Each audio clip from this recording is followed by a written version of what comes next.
In the last 4 years, I went from being a dropout student to working with a curatorial team of a university gallery, studying Renaissance in Florence, walking the great museums of New York, and being invited for the pre-opening of the 61st Venice Art Biennale this May. Studying art completely changed my life, and in this video, you will learn how it can change yours too. And it all starts with looking. Looking is a skill, and anyone can learn it. You don't need a degree or the right vocabulary or the confidence to be able to say something clever in front of the painting and then apply it to your own life. You just need to train your way of looking. And let me show you how you can do this using one painting. Now, before I tell you anything about it, I just want you to look at it for 30 seconds.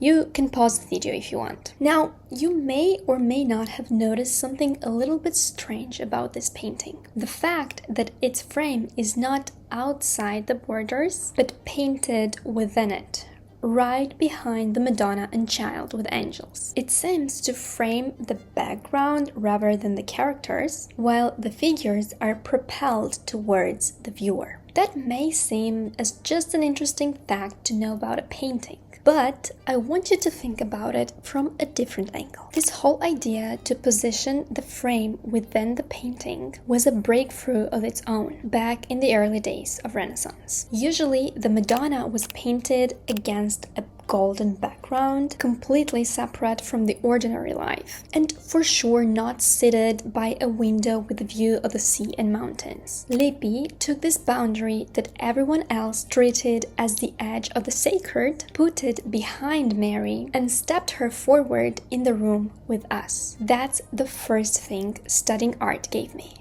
challenging the status quo. And it's not just the generic think outside of the box, but rather if this box is yours in the first place. Most people spend their entire lives inside a frame that somebody else painted for them without ever realizing that. When I dropped out of acting school, I was inside of what seems a perfect frame. I had free housing, a scholarship at a prestigious school, but that frame wasn't mine in the first place. I voluntarily stepped into it, only to then realize that I was not meant to be there in the first place. But once you learn to notice what's true in a painting and what's misleading, you start noticing what's true in your own life, including the parts that don't fit. So look into your life at what is aligned with you and what you are doing just to please others, or even an old version of yourself you have outgrown, and let this pressure go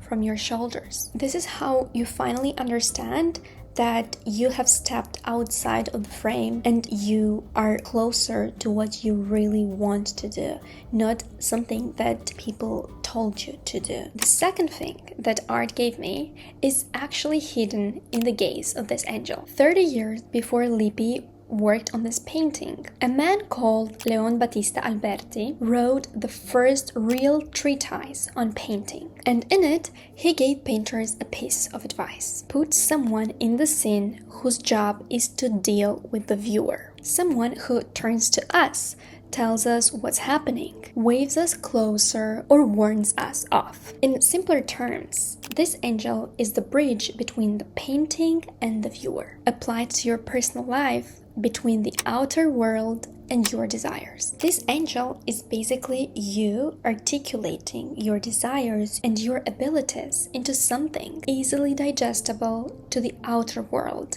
be it the professor, the interviewer. It is the ability to learn how to sell yourself and tell others what it is that you want. And honestly, this is also one of the reasons this channel exists in the first place. Learning about art taught me that you also have to learn how to articulate your thoughts out loud. So here's something you can do this week to train it. Write down a list of the things you are good at, and in 1 or 2 sentences, try to articulate them out loud in such a way so that even a 12-year-old child would understand. What is it you are good at? What passions do you have? What is one project you are currently working on? Sell yourself as if you are a painting where you have to briefly explain the main idea in simpler terms to an audience. You can also try this technique with everything new you learn, be it from a book or a job or a degree. Explain it to yourself in under a minute so that you get the most important thing out of it. Everything that has actually opened up for me, like the gallery job, the invitation to the Venice Biennale, and this channel came from the simple idea of learning how to articulate my thoughts and express them out loud. And by the way, I am delving deeper into more of these techniques in my workbook I am currently building called The Art of Noticing. It's a 7 days guided practice that leads with one painting a day and turns the wisdom of art back towards your own life. If you're interested, you can check the link in the description. And the last lesson may be perhaps the most impactful because I learned it from one of my professors at NYU who is also a curator. She told me to always look at art as a question, not an answer. Something that keeps unfolding, that doesn't have a right or wrong, that will mean something different to you in 10 years than it does today. You can stand in front of a painting 1,000 of people are photographing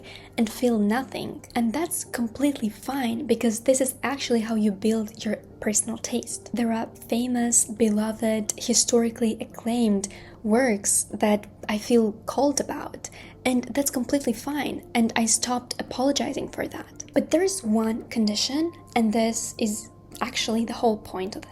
You don't get to just say what you don't like about it. You also have to be able to say why you don't like it. Is it the color or the composition? Does it feel dishonest to you? Anything really. Because the moment you can say why you don't like a certain painting, you have stopped having an opinion and start having a position on it. And a position is something you can build on, something you can even criticize. And when it mattered most, this is actually what got me out of a slump, because unconsciously this is what helped me leave acting school, even when everyone around me was telling me that this is a great opportunity, that I should be more grateful about it, or that I'll regret it. I couldn't argue with the answer, but I could describe it. I could describe in detail why the composition was wrong, what I felt, where the light wasn't, and that description was enough because I trusted it. I trusted that I was being walked somewhere even though I couldn't see the full picture yet.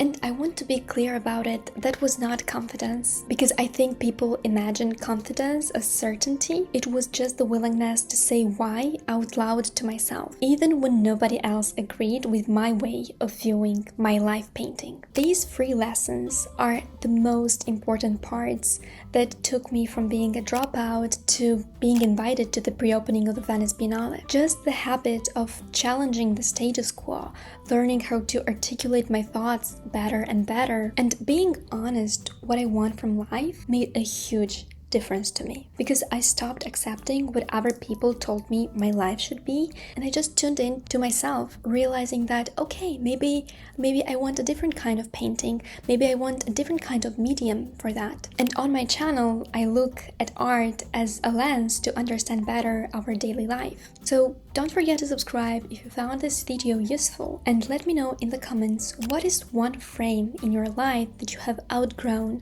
and had the courage to step out of. So look again, I'll see you in my next video. Bye for now.